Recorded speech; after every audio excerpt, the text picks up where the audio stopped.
I'm Teresa Halsey, 53, and I built a 31-year Navy career all the way to 3 stars. For years, I kept reaching across the silence, hoping my father would finally see the life I had earned. But when he ignored nearly every milestone, every command, and every promotion, only to truly see me after a Marine tried to keep me out of my own ceremony, I made a choice that changed everything. Have you ever been dismissed by someone you gave your heart to? Tell me in the comments because you are not alone. Before I get into what happened, let me know where you're watching from. And if you've ever had to stand up for yourself after being overlooked, hit like and subscribe for more true stories about boundaries, self-respect, and reclaiming your worth. What happened next might surprise you. My earliest memory of my father is a Friday evening in 1978. I was 5 years old. He stood at the hallway mirror in our house in Jacksonville, North Carolina, adjusting his dress blue uniform before a formal event at Camp Lejeune. And I watched him from the doorway without saying a single word. The ribbons across his chest, the chevrons on his sleeve, the white gloves folded over his belt. To me at 5 years old, my father was not a person in a moment like that. He was something permanent, something that belonged in a photograph rather than a house. Something that could not be touched. I have thought about that image 1,000 times since then, not because I went looking for it, but because it always finds me first whenever someone asks why I joined the military. He noticed me watching. He did not say anything. He just reached down and adjusted my collar the way he adjusted his own, square, deliberate, without fuss, and walked out the door. That was the whole exchange. It was enough for a 5-year-old. It was enough for a long time after that. Bill Halsey was a Marine's Marine. He did more than 20 years of active duty and retired in 1984 as a Master Gunnery Sergeant, E9, which is as far up the enlisted side of the Marine Corps as a man can climb before the title changes to something ceremonial. He came home to Jacksonville and recreated structure the way men like him always do, by running the household like a duty roster. Everything had a time, everything had a place. Meals, chores, maintenance of the yard, maintenance of the car. He coached youth sports on Tuesday and Thursday evenings, volunteered at the base chapel on Saturday mornings, and began preparing my brother Patrick, who was 14 years old when our father retired, 3 years older than me, for military service with a seriousness that bordered on formal curriculum. There were lessons about rank, lessons about bearing, lessons about what it meant to carry a family name into uniform. Our father had not simply served in the Marine Corps. The Marine Corps was the organizing principle of his life, and everything else, the house, the children, the meals, arranged itself around that center. I sat in the corner and absorbed every lesson aimed at my brother. Patrick got the instruction. I got to listen. When my father explained how rank worked, I was the one asking the follow-up questions. When he drilled Patrick on the NCO structure, corporal, sergeant, staff sergeant, gunnery sergeant on up, I could recite the grades back faster than my brother could. My father found this amusing, occasionally charming. He channeled it back toward Patrick, the way a river gets redirected rather than blocked. He did not aim those lessons at me with the same weight. I was smart, yes. Bright, yes. The better student without question. But the plan in his mind had Patrick's name on it. He had not yet considered that I might use everything he taught me to go somewhere he had not planned for. I want to be clear about something. I was not a rebellious child. I did not secretly harbor some desire to defy my father or prove him wrong. The truth is simpler and in some ways, harder. I genuinely loved what he loved. I loved the structure, the precision, the idea that service was something you gave with your whole life and not just a portion of it. I was drawn to the kind of discipline that did not ask permission to take up space in a room.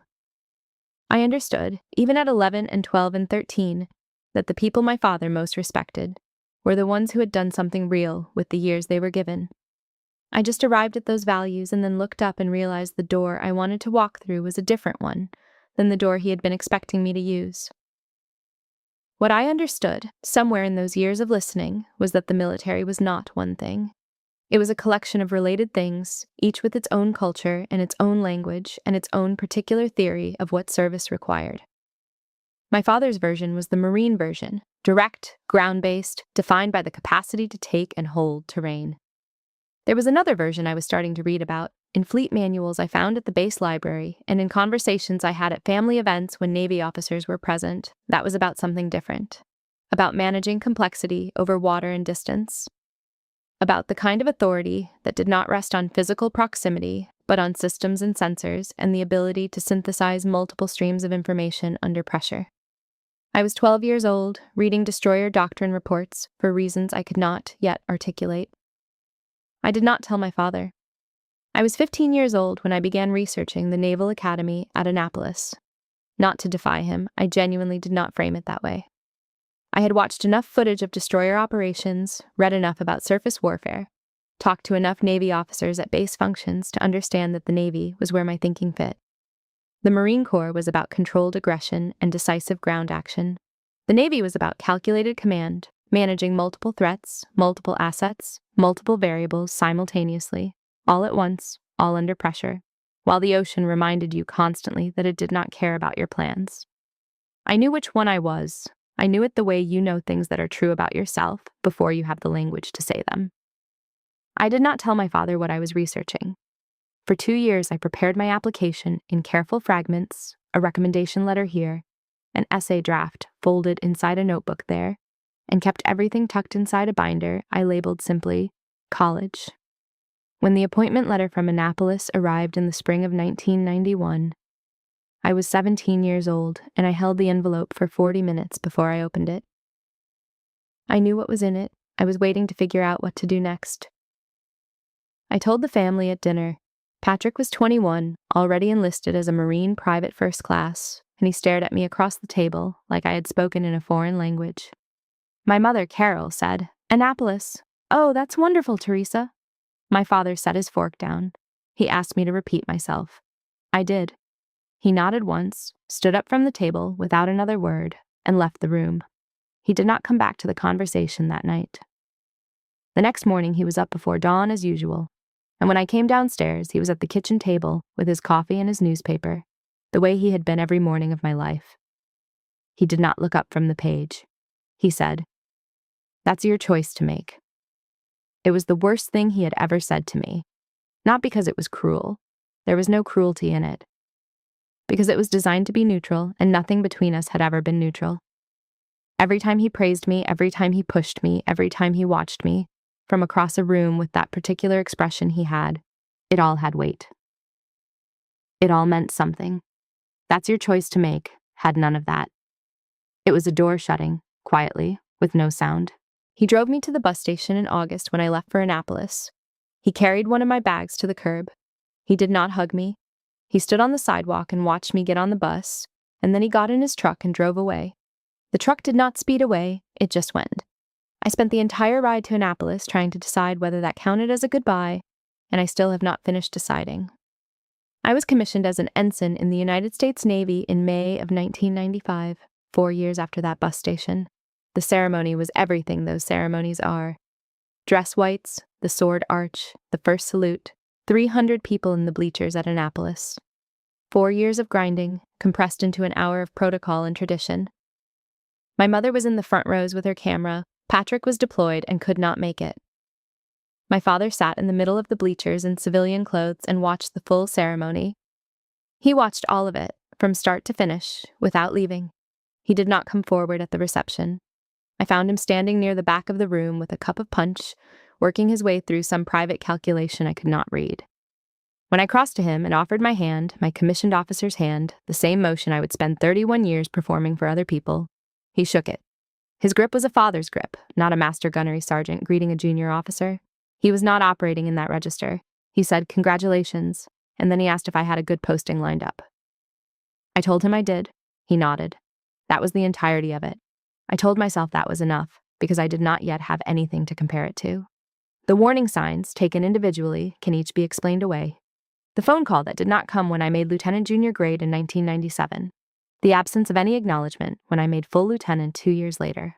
The silence when I met Marcus at a joint training exercise in Virginia Beach. My father did not call to say he had heard I was seeing someone. He did not call to ask who Marcus Webb was. He learned about the engagement through Patrick, which meant he learned about it the way you learn about weather in a city you have never visited. Accurate information, no texture, no stake in it. I married Marcus in June of 1999 at the Naval Academy Chapel. He was a lieutenant, same grade as me, and a genuinely good man, steady, funny, entirely unintimidated by a woman who outworked him in nearly everything and did not pretend otherwise. It was a Navy wedding, dress whites and swords, and the kind of ceremony that looks like it belongs in a painting. My mother cried through every minute of it. My father sat in the front pew in his best suit, dry-eyed and perfectly erect. He did not deliver a toast at the reception. My maid of honor asked him privately if he would like to say a few words. He declined, citing that he was not one for speeches. He left before the cake was cut. On his way out the door, he stopped and shook Marcus's hand, firm, proper, the kind of handshake that means something when a man like my father gives it. He told Marcus to take care of his daughter. Marcus told me about it later that night. He meant it as something hopeful. He said, "He told me to take care of you. I think that's his version of a blessing." I heard it as something else. My father expressed more ease with the man I had just married in 3 seconds at a door than he had expressed with me in a decade. The years that followed built on themselves the way careers do when you are doing the work correctly. Lieutenant Commander in 2002, my first department head tour aboard USS Gonzales. Commander in 2005, Executive Officer aboard USS Bulkley. Captain in 2007, I took command of USS Harmon, DDG-108, a guided missile destroyer, and that was the thing I had been building toward since I sat in the corner of my father's living room taking notes on lessons aimed at my brother. My first destroyer command, my own ship. I commanded a cruiser after that, USS Lake Champlain, and then Destroyer Squadron 15. None of it produced a phone call from Jacksonville. Marcus was killed in October of 2009 during a fleet training exercise off the Virginia Capes. He was 38 years old and a commander. The details were a training accident, a systems failure during a live fire evolution. I got the call on Harmon's Bridge. I was given emergency leave. I conducted the memorial service at Naval Station Norfolk Chapel with the same bearing I bring to every professional obligation. Upright, clear-eyed, thanking the officers who had served with Marcus and who had come to honor him. 300 people were there. My father came. He sat in the third row. He was there for all of it. In the receiving line afterward, he reached me. He took my hand. He held it for perhaps 2 seconds, perhaps 3. Then he said, "I'm sorry for your loss." Not Marcus, not him. Your loss. Like he was reading from a prepared card. He was gone before the reception began. 3 promotions came over the 6 years that followed. Rear Admiral lower half in 2014. 1 star, the first flag officer selection of my career. The thing that changes the nature of every interaction you have from the day it happens. Rear Admiral upper half in 2017. Vice Admiral in 2020, 3 stars. Deputy Commander of United States Fleet Forces Command, responsible for the surface combatants across both fleets. The appointment my father would have had to notice had he been paying attention was one of the most significant operational positions in the United States Navy. For each promotion, my brother Patrick relayed the news to our father. For each one, Patrick reported back the same thing in different words. Dad said that's good.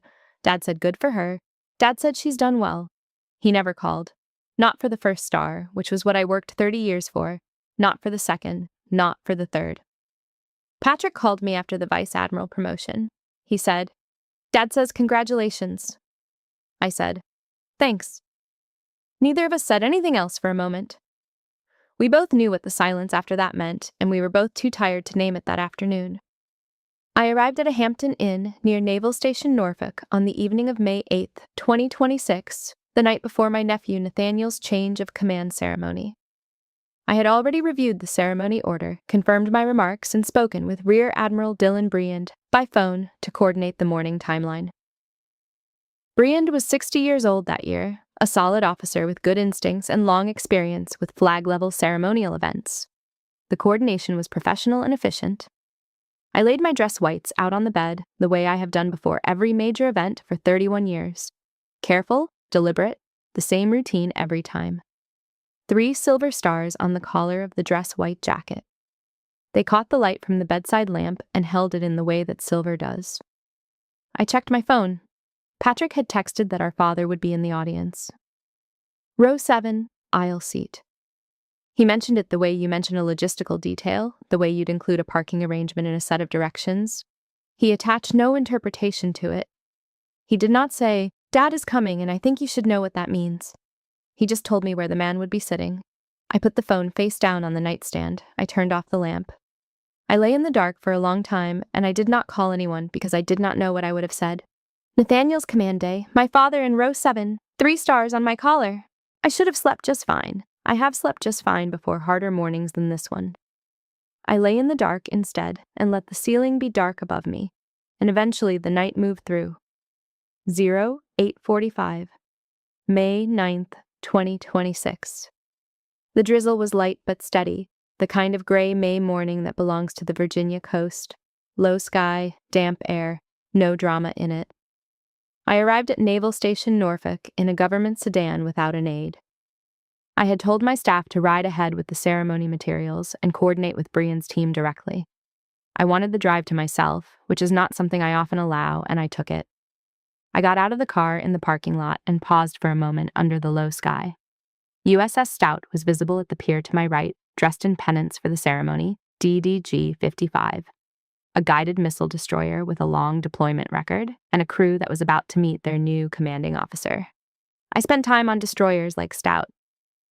I know the sound of her machinery at pier and the particular smell of the air around her, and exactly how much of the ship you can walk before you stop being a visitor and start being home. I buttoned my topcoat, a standard Navy topcoat, long, dark, nothing distinctive about the exterior of it. Straightened my cover and walked toward the side entrance of the ceremonial hall. Inside, through the glass, the chairs were filling. 300 guests settling into their rows. Rear Admiral Dylan Briand was at the dais, going through his remarks one final time with his aide.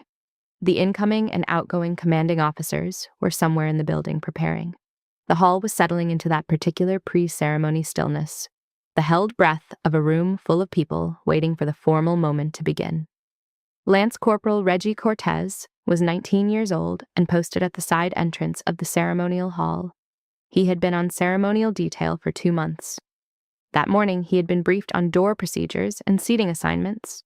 He had been told that the reviewing senior used the side entrance. He had been given a name. He had not retained the name.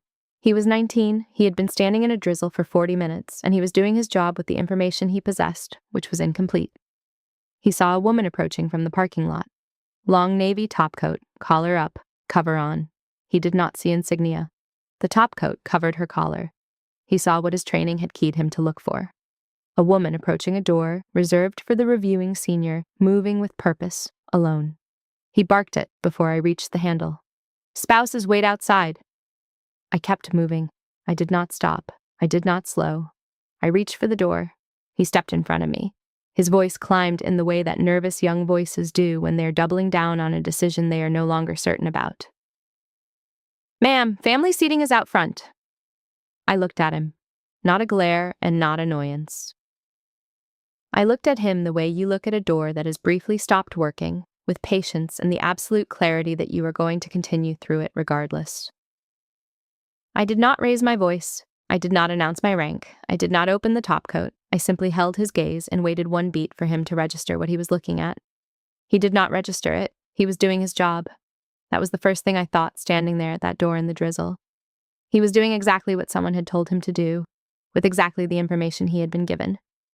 A 19-year-old Lance Corporal does not fail at a doorway because he is negligent. He fails because someone upstream did not brief him correctly, and the failure belongs upstream.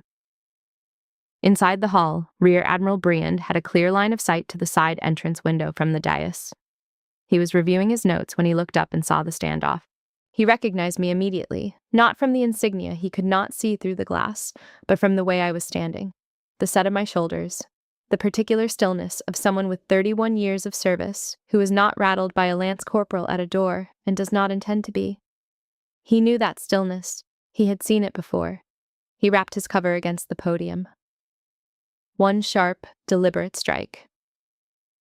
The hall went quiet in the way a room goes quiet when the officiating officer signals a hold, not panic, not confusion, but trained attention, responding to a signal everyone in that room recognized.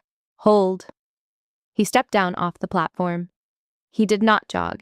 He walked at the pace of someone who is making a decision with full awareness that 300 people are watching him make it.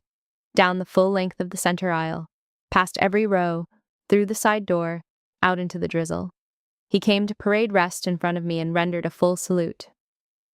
"Vice Admiral, apologies, ma'am." I returned the salute. Then, without theater and without turning to the audience behind me, I opened my topcoat. 3 silver stars on the collar of my dress whites. Cortez saw them. His face did not collapse into some dramatic expression. He went still in the specific way a 19-year-old goes still when he understands, with total clarity, that he has made a significant error in front of a significant number of witnesses. The hall was on its feet before Brian finished his apology. Not because anyone signaled the room to stand. They stood because 300 people had just watched a rear admiral walk the full length of an aisle to salute a woman who had been told to wait outside. And they understood, collectively and without discussion, what they had just seen. I did not look at the room. I walked to the dais, found my place, and started working. That is what you do. You came here to do a job and you do it, regardless of what happened at the door. I conducted Nathaniel's ceremony with the composure the job requires and the family connection deserved. I read the orders. I witnessed the transfer of command pennant from the outgoing officer to my nephew. I gave my remarks, short, measured, about what it means to take command of a ship and what it asks of the person who accepts that weight. In the 7th row, aisle seat, my father sat and watched. He was 78 years old. He was wearing his marine ball cap, the faded one with the eagle, globe, and anchor on the front. The one he has worn to every family cookout and casual gathering for as long as I can remember. He has worn it so long it has taken on the shape of his head. At some point during the ceremony, he took it off. He held it in his lap with both hands, the way men hold things when their hands need something to do, and they have run out of options. He watched a rear admiral salute me. He watched 300 people rise to their feet. He watched me walk to the podium and deliver my remarks without a tremble in my voice or a pause in my bearing. He did not look away once. Nathaniel took the pennant and said the words and became a commanding officer, my sister-in-law's son, standing on the quarterdeck of a guided missile destroyer, wearing the surface warfare pin his grandfather had never once acknowledged in conversation with me. That was the job I was there to do. That was the whole of why I came. The receiving line formed in the lobby after the ceremony. I stood a few steps from Nathaniel and his family and accepted congratulations from officers and guests moving through. I saw my father when he was 5 people back. He was moving slowly, his cap still in his hands, his posture not quite the ramrod posture of a retired master gunnery sergeant. He looked like a man working out, in real time, what he was about to say when he arrived. When he reached me, he stopped. He looked at me directly, for longer than was comfortable for either of us. Then he put his right hand out. I took it. The handshake lasted longer than the one at Marcus's memorial. It lasted longer than the one at my commissioning. He did not say, "Congratulations." He said nothing at all. He held my hand for a full 4 seconds, and then let it go. He stepped aside and moved into the lobby crowd, still carrying his cap. 28 years. He put his hand out, and I took it. Neither of us said a word. I don't know what that was. I knew it was something. I found Cortez in the parking lot at 11:40, 20 minutes after the ceremony concluded. He was standing near a support vehicle with 2 other Marines from the ceremonial detail, already in what was clearly an uncomfortable debrief with his sergeant. I walked over. The sergeant came to attention the moment he registered who was approaching. I told him to stand at ease and asked to speak to Cortez alone. The sergeant stepped back without question. I waited until he was out of easy earshot, not because I needed secrecy, but because what I was about to say was for Cortez and nobody else, and a 19-year-old absorbs a lesson differently when he is not performing the absorption for an audience. Then I looked at Cortez directly, the same steady look I had given him at the door, with the same patience and without any theater in it. And I said, "You did your job this morning. You posted that entrance, you enforced access control, and you did not let someone talk you out of a procedure you had been given. That part was correct. What was incorrect was the information you were given before you started. So you fix that going forward. You get the full brief next time. You confirm the reviewing senior's identity, branch, and rank before you post that door. You know the name and you know the face, and you ask for those things in advance if they are not given to you. And you remember this one, not because you failed, but because you learned something today that will make you better at every door you ever post for the rest of your career. He was 19 years old and trying very hard not to exhale visibly with relief. He nodded once, clean and direct. He did not over-apologize. I respected that. I told him to get back to his detail. He did. He will remember that parking lot for 40 years. I did not want him remembering it as the morning he got humiliated by a flag officer, which would have taught him only fear of the next mistake. I wanted him remembering it as the morning he got a lesson he could use, which might eventually make him the kind of staff sergeant or gunnery sergeant who briefs his Marines correctly before they post a door. That is how the correction propagates forward, one Marine at a time, and it is the only kind of correction worth making. I drove myself north along Route 64. No aid, no convoy. I had requested it that way when I arranged the day's logistics, because sometimes the drive back is more important than the drive there, and I know myself well enough to know when I need the road to myself. The route along Hampton Roads gives you a long view of the Norfolk shipyards, gray hulls in the water, cranes against the sky, the industrial scale of a fleet that never fully rests. I have driven this corridor so many times that I no longer notice most of it. That afternoon I noticed all of it. The pier lights, the hulls, the dark water, the way the sky was still low and gray but the drizzle had finally stopped. I noticed because my mind was somewhere specific and anchored, and everything around it registered more clearly than usual. I was not processing the salute. I was not processing 300 people on their feet. I was processing 4 seconds of a handshake with a 78-year-old man in a Marine ball cap, and I was trying to understand what it meant. I was also trying to understand why I could not put it down, why it felt different from all the other inadequate exchanges we had managed across 3 decades. The commissioning handshake in 1995, which lasted 2 seconds. The departure from the wedding in 99.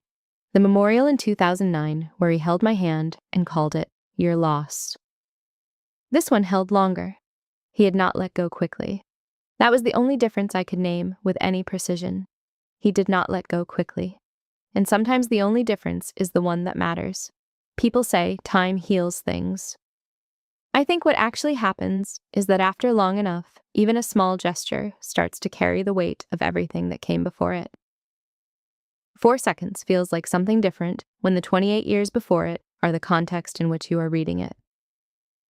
Back at my quarters at Fleet Forces Command, I changed out of dress whites and called Captain Elena Voss. She is my closest professional confidant, a surface warfare officer I served with during my tour as a commander at sea, now commanding a destroyer squadron of her own and doing it well. Elena is the person I call when I need to think out loud about something that has not resolved itself into a position yet. She has the discipline to listen rather than advise until the listening is complete. And she has known me long enough to understand the difference between what I am saying and what I am working toward. The call was not dramatic. I described the morning factually. The drive-in, the door, Cortez, Briand walking the length of that aisle in front of 300 people, the ceremony, the receiving line. When I got to the handshake, I paused. Elena waited. I said, "He held it for 4 seconds. He didn't say anything." She said, "That's not nothing, Reza." I knew it was not nothing. That was precisely the problem. 40 years of knowing what nothing from my father looks like, and this was not it. After the call, I sat at the table near my window with a glass of water. The fleet was visible in the distance, lights beginning to come on as the evening settled in over the harbor. I did what I have always done when something does not resolve neatly. I ran an inventory, not of my emotions, of facts. Facts. My father attended the ceremony. He sat in row 7. He watched a rear admiral salute me in front of 300 people. He removed his cap and held it in his lap. In the receiving line, he extended his hand first. He held the handshake for 4 seconds. He said nothing. He let go. He walked away through the lobby crowd, still carrying his cap. None of those are small things. None of them undo 28 years. but they are also not nothing, and I have spent enough of my life calling nothing by its correct name that I was not going to misname this. I thought about what I wanted from him, not what I deserved. I know what I deserved, and I have known it for decades. What I wanted now, at 53, as a vice admiral with 3 stars and 31 years, from a man who is 78 and sat in row 7 of his grandson's change of command ceremony and removed his cap and did not look away. I did not have a clean answer. That was new. I have spent 30 years knowing exactly what I wanted from him. Acknowledgement. Simple, direct, unambiguous acknowledgement of the thing I chose and the way I chose it and what I had done with it. But sitting there that evening with the water on the table and the fleet lights coming on in the harbor, I realized I was no longer certain whether I wanted it as a gift freely given or as something he had first earned the right to offer. The ambiguity was new. I let it sit. The image I kept returning to was the cap. My father in row 7, marine ball cap in both hands, watching a rear admiral walk the length of an aisle to salute me. I have known that cap my whole life. I have seen it on his head at cookouts, at the hardware store, at every informal family gathering for 30 years. He wears it the way other men carry a business card. It is a declaration of identity, worn on his head, announced to anyone who sees him. He is a Marine. The Corps does not end when the retirement papers are signed. He took it off. He held it in his lap. He held it there for the whole ceremony. I have never seen him take that cap off for anything short of the national anthem or a funeral. Not once in 53 years of knowing him. That is the fact I keep returning to, the one I cannot quite put down. 0600, May 10th, 2026. I was at my desk with coffee and the morning fleet report. Work that has been there every morning for 6 years and will continue to be there, regardless of what happened at a ceremony the day before. I went through it with focus. Compartmentalization is not a coping mechanism for me, it is a professional discipline, built over 3 decades of practice, the same discipline that lets you continue to command a ship after the phone call comes in. I can set something aside, place it in its own dedicated compartment, and let it sit in the dark while I run the day. The day always needs running. Around 0730, I picked up my personal phone and looked at it. No messages from my father. One from Patrick sent the previous evening. Call me when you get a chance. I put the phone back on the desk and returned to the fleet report. I thought about reaching out to my father. I held the thought for a moment, examined it the way I examine any piece of information I am uncertain how to use, and set it down. I had reached out before. I sent a card when he had knee surgery in 2023. I called on his birthday most years, or left a message when he did not answer, which was often. I sent a handwritten note after our mother Carol's funeral in 2022. Carol, who had been the quiet bridge between all of us for 50 years, asking if there was anything he needed. He replied through Patrick every time. Always through Patrick, who had become, somewhere along the way, without anyone formally assigning him the role, the family's permanent interpreter. The man standing in the middle of a conversation that neither of the other 2 people would have directly with each other. I decided that morning I was not going to reach out first, not out of coldness and not as a punishment, because I had spent 30 years being the one who makes the call and extends the hand and fills the silence with effort, and I had earned, at least once, the right to let something come to me. 30 years of being the one who makes the call. Just this one time, let it be his move. If it was going to be a move at all, let it come from him. Patrick called at 0915. He is 56 years old, retired Marine Lieutenant Colonel after 20 years of service, living 20 minutes from our father in Jacksonville. He had been in the ceremony audience 3 rows behind our father and had watched the entire morning from that position. He opened with Nathaniel. Kid looked good up there, Riza, real sharp. I thanked him for making the drive north to be there. Then he said, Dad didn't sleep last night. Marla said he was up at 2 in the morning just sitting in the kitchen. Didn't say anything to her, just sat. I said, Okay, he said. You should call him. There it was. I have heard versions of that sentence my entire adult life, arranged in different orders but carrying the same instruction underneath. Be the bigger person, reach across the gap, make it easier for everyone.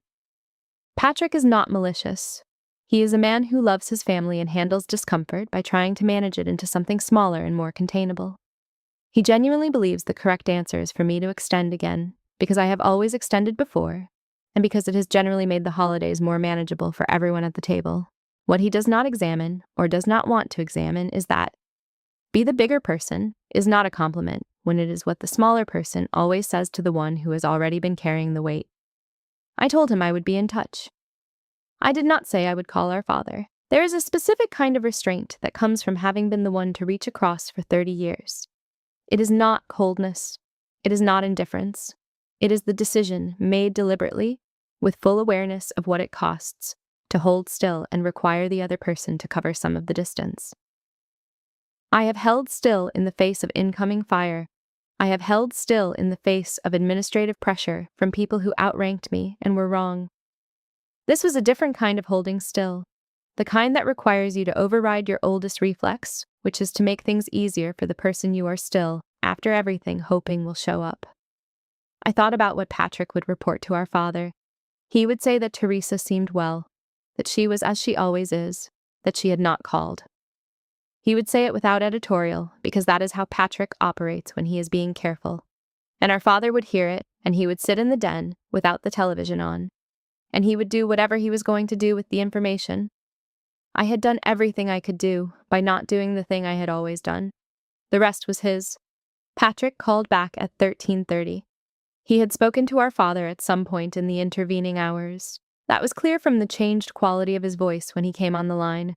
He told me that Bill had asked how she seemed.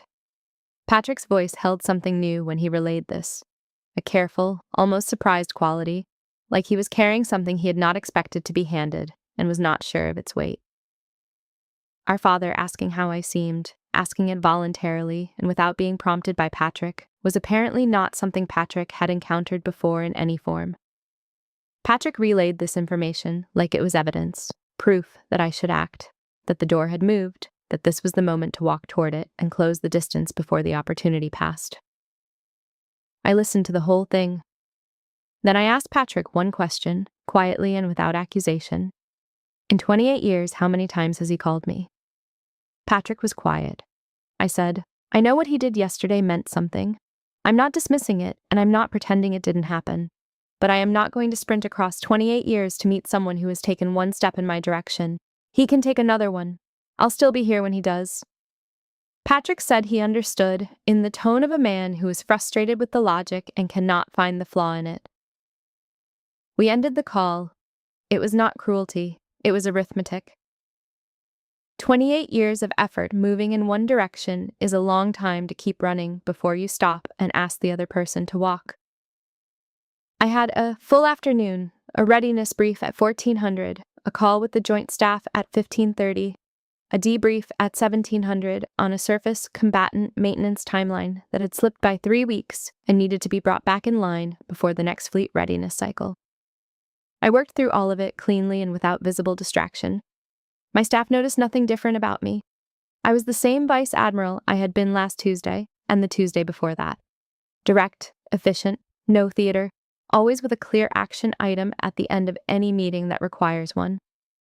At 17:30, I approved a deployment adjustment memo, thanked my staff for the afternoon, and walked out of the building into the early evening air. I did not check my personal phone until 2000 hours. Nothing from my father. I set the phone on its charger and stood in the kitchen for a moment, looking at nothing in particular. I was not surprised by the silence. I was also not the version of myself who would have been hollow with disappointment by that silence 15 years ago. That version of me was younger and needed things I have since found other ways to carry. What I needed now was simply for him to decide what he was going to do, and to do it, or not, without me reaching in advance to make it easier for him to arrive at the answer. May 10th, late evening? Patrick called again. This time there was no agenda in his voice, nothing he was managing or steering toward a particular outcome. He had seen our father during the day and was calling to report what he had observed, not to advocate for a position. He said our father had gone to Mass that morning. Bill Halsey has attended Mass every Sunday of his adult life. More than 50 years of Sunday mornings, without exception, without complaint, without apparent variation. He is a man who keeps his observances the way he kept his duty schedule, faithfully, without requiring the reasons to be re-examined. The Mass itself was not unusual. What Patrick could not quite categorize was the way our father moved through the rest of the day afterward. Marla had run into him at a gas station on her way to work a little after 0800. He had his marine dress cap on. He was alone. He had not mentioned the errand to Patrick, and Patrick had not known about it until Marla told him. Patrick mentioned it the way you mention something you cannot quite categorize, the way you'd report a piece of information without being sure what category to put it in. I listened without comment. I filed it. A man with a rigid weekly schedule had moved through his usual Sunday observance and come back altered by something he would not name. For Bill Halsey, that was not nothing. Departures from established patterns are worth noting. I asked Patrick, "Is he all right?" Not, "Is he okay?" All right, meaning functional, upright, handling himself, not in medical or physical distress. Patrick said, "Yes, he was fine." Then he added, "He hasn't had the television on in 2 days, just sits in the den in the evenings. Marla's noticed it." Bill Halsey is a television man. The evening news, the weather forecast, the occasional baseball or football game, depending on the season. The television is on in the den, the way the coffee is on in the morning. It is a fixture of the routine, part of the structure he built around himself after he retired and came home. 2 days of sitting in the den in silence, without the news, without the game, is not his baseline. It is a departure from it, and departures from established patterns are information. I did not feel victorious when Patrick told me that. I want to be precise about this, because it would be easy to frame it that way, as if something I had been waiting for was finally happening, as if the man's discomfort was a kind of justice. That was not what I felt. What I felt was careful. The way you feel when a ship is in a channel you know to be narrow and you have the con. You do not celebrate the successful transit while you are still in the middle of it. You keep the wheel steady and you attend to what is directly in front of you. I kept returning to that same image of the cap, not because I needed to relive the ceremony, but because it was the first visible sign that something inside him had moved. He did not remove that cap casually. For him, taking it off was information, and I turned that information over in my mind the way I turn over fleet readiness data, looking carefully for what the number is actually telling me beneath the surface figure. May 11th, 0500. Physical training, the same trail, the same morning routine. Coffee afterward, the table, the window, the daylight coming up over the water. I was not weepy, and I was not brooding. I was doing what I have always done with things that are hard and unresolved. Letting them take up the space they are actually entitled to, without forcing a resolution before one is genuinely available, and without pretending the thing is not there. I thought about the cost of the estrangement, not to my career. The career speaks for itself in plain language that requires no translation, but to the specific texture of a life. I did not have my father in the room when I received my first star. I did not have him on the pier when I took command of USS Harmon in 2007 and felt for the first time what it meant to be the commanding officer of a warship. I did not have him when Marcus died in 2009, not really. I had his physical presence at the memorial and a handshake that lasted 2 seconds, and then the space where he had been, which remained after he left and did not fill itself. His absence is a particular kind of presence, heavy, constant, shaped exactly like the thing that should have been occupying it. I am 53 years old.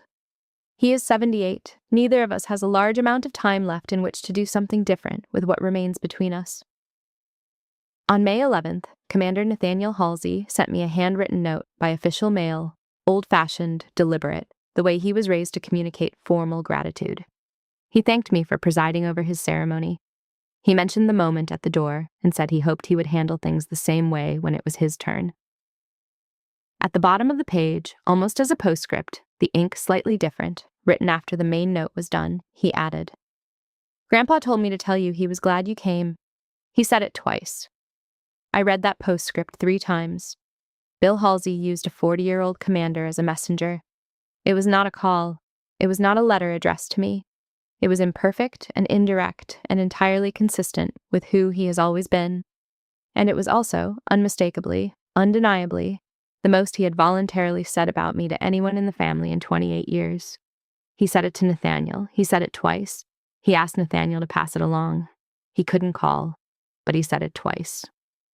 That was enough to know something real had moved, even if I could not yet say precisely what or where it had landed. 2047, May 11th, 2026. I was reading at the table, a fleet doctrine update I had been carrying in my bag for 3 days, meaning to get to it each evening and finding other things claiming the hour. My personal phone rang. The screen read, "Dad." I looked at it for exactly long enough to make the decision I had already been making slowly for the past 3 days without knowing it. Then I picked up. "Teresa." That was all he said for the first 4 seconds. Just my name with nothing attached to it. No question, no preamble, no apology leading it in. Just Teresa. I answered, "Hey." He asked if I had a minute. I said yes. The fact that Bill Halsey asked if I had a minute was itself a thing I noticed and let sit without comment. He was a man who had operated his entire adult life on the implicit understanding that his time organized any given exchange, that his schedule was the one that mattered when schedules were being compared. He had never once in my memory asked if I had a minute before proceeding to use it. I did not point this out. I just said yes and waited. He worked his way through the early part of the call with the halting effort of someone navigating terrain he has not visited in a long time and is not entirely certain of. He mentioned the ceremony first, called it a fine ceremony, which I recognized as his register for something that impressed him without his wanting to say the word impressed. He mentioned Nathaniel, said the boy looked sharp, that he carried himself right, that he had the bearing. These were warm-up passes, the way you throw short before you throw long. He was building toward something. Both of us could feel it. I did not rush him, and I did not help him get there. I waited. Then he asked, "How long have you been a 3-star?" It was such a specific question, the kind that reveals its own answer about what the speaker did not know, that it took me a breath before I could respond. 3 years, I told him. Since 2020. I have been a vice admiral since 2020. He went quiet on the other end of the line. Long enough that I might have thought we had lost the connection, except that I could hear him breathing. Then he said, "I should have known that." Not, "I'm sorry I didn't." Not, "I should have called." Not a broad general apology that covers everything without touching any of it precisely, specifically and precisely. I should have known that. 4 words acknowledging, without decoration or deflection, that he had failed to pay attention to something that warranted his attention. That he had a daughter with 3 stars on her collar and had not known how long she had been wearing them. Had not known because he had not looked. Had not looked because of choices he had made over 28 years. For Bill Halsey, a man who has organized 30 years of silence around the principle that the choice had been made, and the silence was its logical consequence, those 4 words were the most he had to give. He didn't say, "I'm sorry." He said, "I should have known." That is a master gunnery sergeant's version of an apology. It is accountability stated as fact, rather than as emotion, which is the only register he has ever operated in when it comes to hard things. It was not what I would have written for him had I been writing the script. But it was his, entirely his, and it had cost him something to get there. And I was not going to dismiss it because it did not arrive in the form I might have chosen. I have spent 31 years on radio circuits and secure phone lines and satellite connections from underway ships, and I know the difference between a voice that is reading from a position and a voice that is working something out in real time. My father's voice on that call was the second kind. He was not delivering a prepared statement. He was not covering ground he had rehearsed. He was moving through unfamiliar terrain at a pace dictated by the terrain, not by a plan. There were pauses that were not rhetorical. They were pauses of a man who had arrived at the end of what he knew how to say next and was finding his way forward without a map. I noticed that his voice sounded older than it had the last time I had heard it at length, which was at Carol's funeral in 2022. 4 years of 70-something. He sounded like a man who had more past behind him than future ahead, which at 78 is simply accurate and which changes the tone of a voice in ways that are hard to name, precisely but impossible to miss. He sounded like someone who understood, at a level below language, that the number of opportunities remaining for this kind of conversation was not large. I understood the same thing. Neither of us said it. The conversation ran 20 minutes. I did not cry. I did not unload 30 years of accumulated inventory, the commissioning he watched from the middle of the bleachers, the wedding he left before the cake was cut, the memorial where he held my hand for 2 seconds and called it, "Your loss." I carry all of it. I have always carried all of it. But a 20-minute phone call is not a tribunal, and I was not there to convict anyone, and I was not going to make him pay tonight for 30 years of compounded interest on a debt he had finally acknowledged he held. I told him I was glad he came to Nathaniel's ceremony. He said he would not have missed Nathaniel's day. I asked how his knee was holding up after the surgery in 2023. He said it was still giving him trouble in the mornings, especially on cold ones. I told him I had read that cold mornings tended to be the worst for that kind of lingering pain, and that it usually eased up as the year warmed. He said he'd noticed that. A few seconds of silence. Then I told him I would try to get down to Jacksonville in the summer, work schedule permitting. He said he'd like that. Both of us heard what was inside that exchange. I wanted to come, and he wanted me to. Neither of us pointed out that it was the first time either of us had said it and meant it, and that the word like was doing a tremendous amount of work in a very small space, and that neither of us had attached a funeral to it this time as the reason for the visit. I hung up at 21:08. I sat with the phone in my hand for a moment, then placed it face up on the table. I did not call Elena Voss. I did not call Patrick. I sat in the room with what had happened, and I let it be what it was. What happened on that call was not a resolution. 28 years of estrangement does not close in 20 minutes over a telephone. But something moved. The first movement that had come from his side of the gap in all those years. A door that has been shut since 1995, since a kitchen table in Jacksonville, since that's your choice to make, since the bus station and the truck that pulled away without a hug. That door opened slightly from the other side. Not thrown open, not even fully cracked, but pushed. He pushed it. After 28 years, he put his hand on the door and pushed it. I told myself that counts. That counts because it is real, and because real things count regardless of their size. Before I turned out the light, I texted Nathaniel. "Congratulations again, Commander. You earned it. Your grandfather called tonight." I paused for a moment, then added, "Glad you're in the family. T." He texted back in under 2 minutes. 3 words. He did? Good. Clean, direct, no unnecessary sentiment appended. I turned off the phone and the lamp, in that order. For the first time in 3 days, I fell asleep before midnight. 05:15, May 13th, 2026. I ran the waterfront trail outside Fleet Forces Command in the gray early morning. Same route I have run every single morning for 6 years. The trail follows the waterfront for 3 miles, past the piers, along the edge of the industrial port, back around through the base to the building where I start. I know every length of it. I passed the piers in the low pre-dawn light. USS Stout was at Pier 12, 2 miles east and across the basin, Nathaniel's ship, now several days into his first command. Her lights were on. She does not sleep entirely. Ships at pier are never fully quiet. I thought about my first morning in command of USS Harmon in 2007. The specific quality of that first sunrise seen from the bridge, looking aft at the deck stretching behind me and forward at the open water ahead of it, and understanding for the first time that the ship would do what I said. Not because I outranked everyone aboard, though I did. Because I was the commanding officer, and that is a different category of authority than rank. It is something you earn and then inhabit. It changes the way the ship feels under your feet, the way the horizon looks from the bridge. I had that moment, and Marcus knew about it because I called him from the bridge that morning before 0600, and Elena knew about it because I called her 2 days later when I had the words for it. My mother called me and cried a little. My father did not know because Patrick had not told him, and I had long since stopped asking Patrick to carry news like that across the gap. The run felt good. I am 53 years old, and I still do this every morning, in all weather, without negotiating with myself about whether to go. That is not a small thing, and I try not to take it for granted. I called Nathaniel at 0800. He picked up from his commanding officer's cabin aboard USS Stout. I could hear through the line the familiar ambient texture of a destroyer at pier, the hum of machinery and ventilation systems, the occasional voice somewhere in a passageway. The call was easy, the way conversations are easy between people who understand each other's professional world without requiring explanation or translation. He walked me through the first 5 days in command.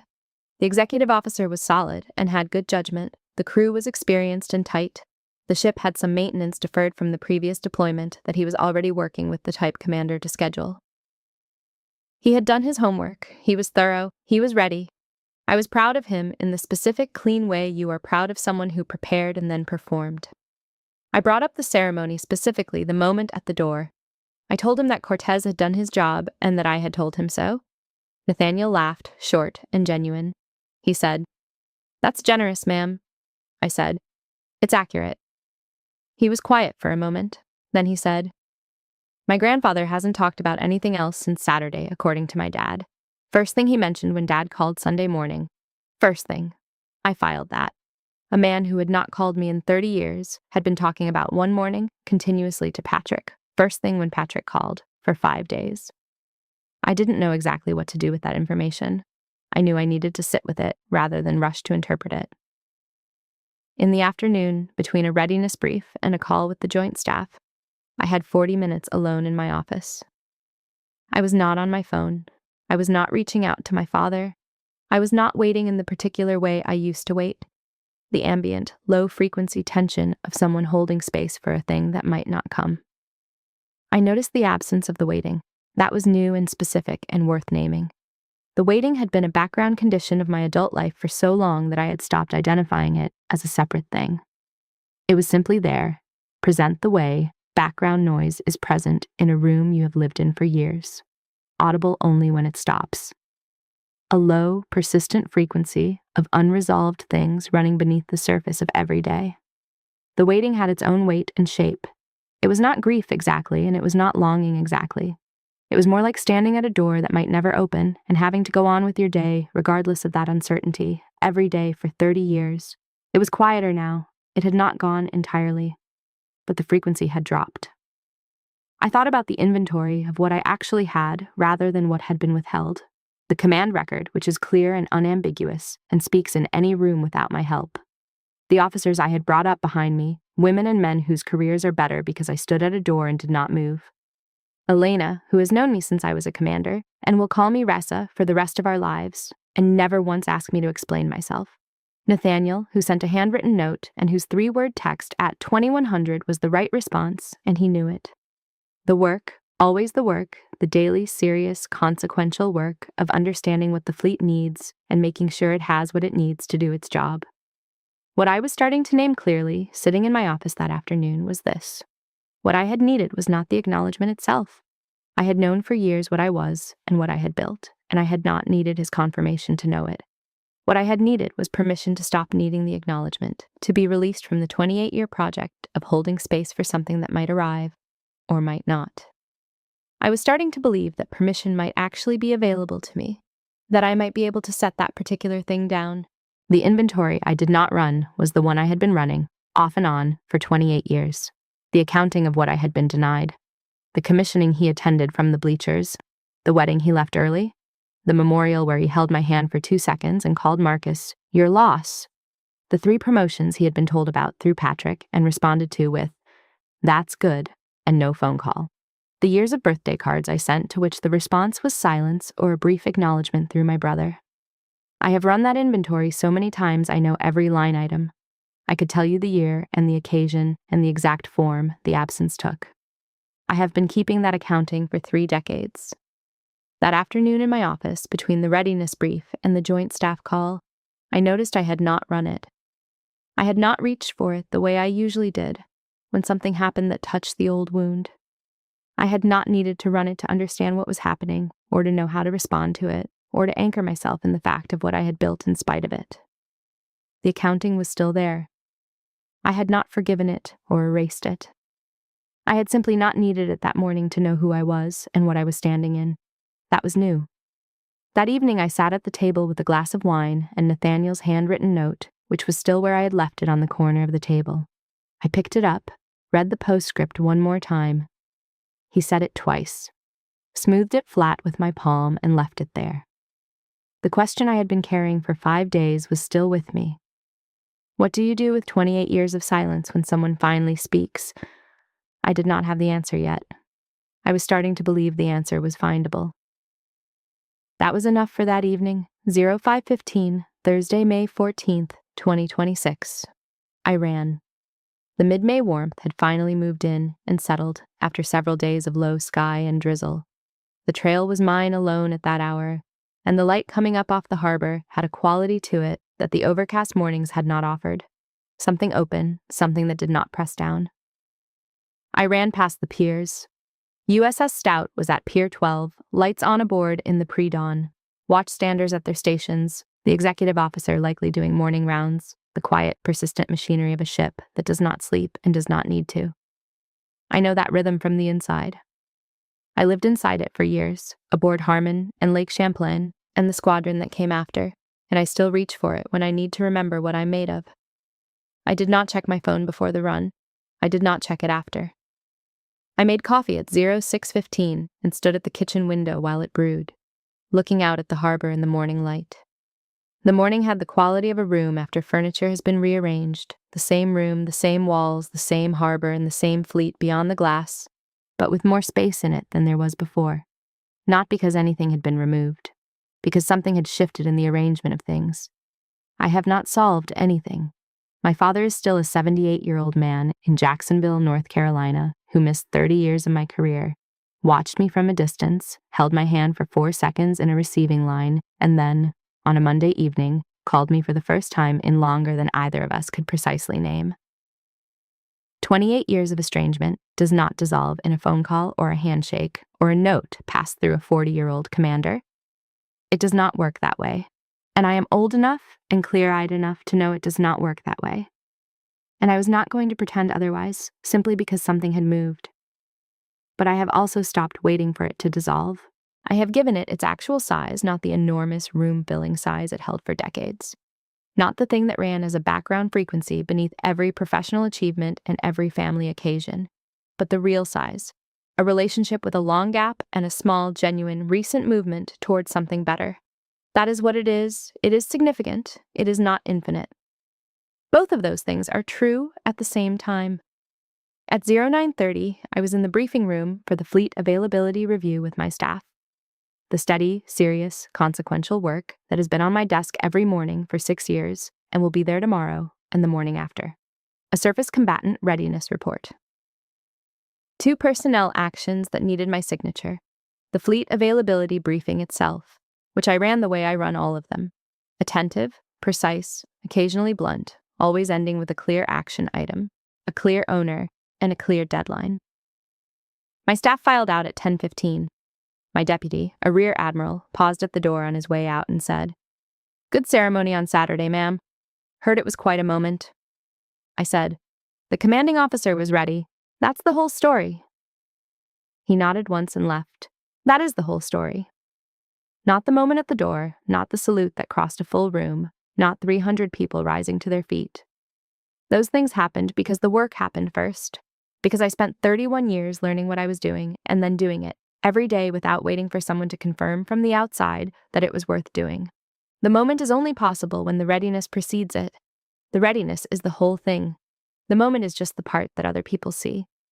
I thought about Marcus, who loved me without condition from the day we met until the day he died, who would have been at every promotion ceremony with a joke and a glass raised, and the specific expression he had when he was proud of me and was trying not to be obvious about it. I held him briefly with gratitude. I thought about the bus station in Jacksonville in 1991, the bag my father carried to the curb, the absence of a hug, the truck not speeding away, just going. I do not wish it had gone differently today the way I used to. I let it be what it was, the thing that happened, and then the 31 years after it, which were mine. I did not walk away from him. He withdrew from me, and then I built everything I built anyway, not despite that, and not because of it. Alongside it. The way you carry a thing and keep moving, because the work has to be done and you are the one who knows how to do it, and the work does not pause while you are managing the other things. I ended the day the way most of my days end, staying a little later than my staff, reviewing the following day's materials, walking out through the building into the evening. I stopped on the exterior walkway above the waterfront. The fleet was lit in the harbor below me, ships at their piers, cranes still, the wide dark water reflecting what light there was. I have stood on this walkway hundreds of times, in all seasons, after long days and short ones. It does not get smaller. I do not take it for granted. This is not about the salute. It was never about the salute. The salute was 20 seconds in a morning at Naval Station Norfolk, a moment that resolved itself cleanly, because that is what protocol does. It provides a structure inside which moments can resolve so that the work can continue. What did not resolve cleanly, what has not finished resolving and may not resolve in the time either of us has remaining, is the question of whether the person whose opinion meant more to you at 11 years old than anything else in the world is ever going to fully give you what you needed then. The answer I have come to at 53, standing on this walkway with 31 years of service behind me, is this. Maybe, partially, imperfectly, later than you wanted and in a form you did not predict, and carrying none of the ceremony you had imagined it would carry. A handshake that lasted 4 seconds, a phone call of 20 minutes, 4 words that acknowledged something he should have known. That is the actual shape of what arrived, not the shape you hoped for, the actual shape. What I know standing here with the fleet below me and the evening coming in is that I did not build my life, waiting for his approval. I built it deciding what I believed in, and then going and doing that work, every day for 31 years. Every promotion, every command, every star on my collar, I earned it. None of it was given. None of it required his blessing to be real. The acknowledgement I have received from the officers I served alongside, from the ones I brought up behind me, from the service I gave 3 decades of my life to, that is not a consolation prize. That is not the thing I settled for instead of the thing I actually wanted. That is the whole thing. That is what I built, and it is mine, and it is enough. To anyone listening, if you spent years giving everything to someone who watched you from a distance and then quietly left before the reception ended, this is what comes after. You keep going, you do the work, you get to the dais, and you stand at the podium, and you do not tremble. And eventually, sometimes decades later, sometimes not at all, something cracks open. If it does, you let it. You do not sprint across the distance to close it faster. You do not pretend it is more than it is. You let it be what it is. A crack, a beginning, a thing that is enough because it is real. And if it doesn't open, if the door stays closed for whatever time you both have remaining, you are already on the other side of needing it to. You built your life on the other side of the needing. You stand there now. That is the place you made. I didn't just walk away from that bus station in 1991. I walked toward something. I have been walking toward it for 31 years, and I am still walking, and the work is still good, and I would not trade a single day of it. I spent years waiting for someone else to say I was enough. Now I know I already was. If my story stayed with you, hit like, subscribe, and tell me this. Have you ever had to stop chasing someone's approval? Have you ever accepted an apology that came too late? Or did you finally choose peace without getting one?